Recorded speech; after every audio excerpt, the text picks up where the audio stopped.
होलिका और भक्त प्रहलाद की कथा।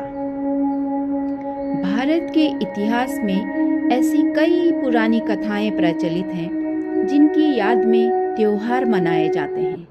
ऐसा ही एक त्योहार है होली। इसे फागुन भी कहते हैं। होलिका दहन से जुड़ी भक्त प्रहलाद की कथा भी एक ऐसी ही कथा है। तो आइए सुनते हैं भक्त प्रहलाद से जुड़ी यह कथा।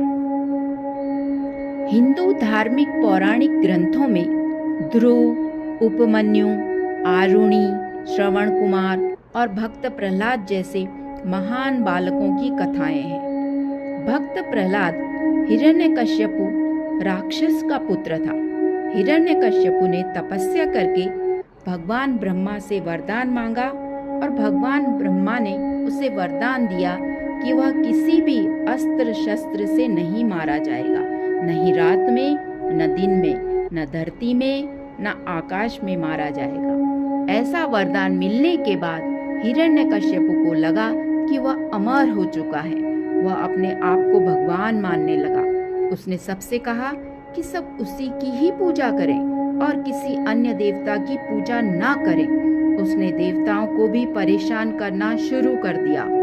हिरण्यकश्यपु ने अपने बेटे प्रहलाद को गुरुओं के पास पढ़ाई के लिए भेजा। लेकिन राक्षस का पुत्र होने के बाद भी प्रहलाद हमेशा भगवान की भक्ति में लीन रहता था।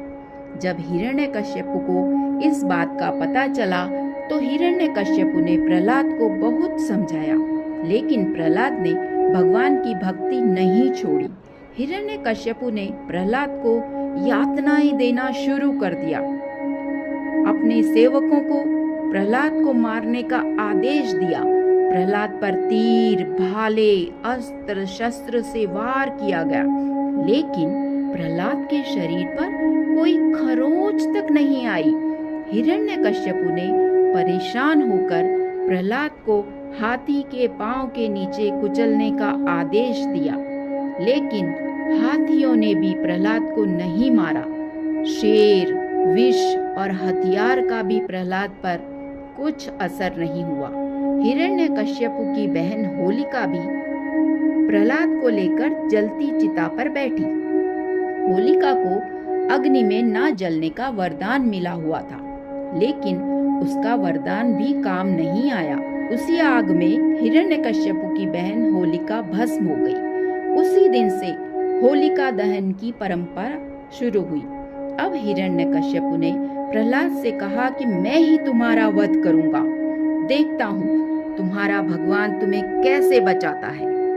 प्रहलाद ने कहा कि पिताजी, भगवान तो हर कण में है। हिरण्यकश्यपु ने प्रहलाद से पूछा, क्या इस खंबे में भी तुम्हारा भगवान है? प्रहलाद ने कहा कि हाँ है। हिरण्यकश्यपु ने गुस्से में खंबे पर प्रहार किया। तभी खंबे में से नरसिंह भगवान प्रकट हुए और हिरण्यकश्यपु के सामने खड़े हो गए।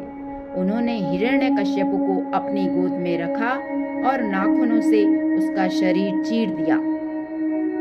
इस तरह हिरण्यकश्यपु अपने वरदान के अनुसार न पृथ्वी पर, न आकाश पर, न किसी अस्त्र शस्त्र से, न देव न मानव से मरा, बल्कि नरसिंह भगवान के हाथों मारा गया।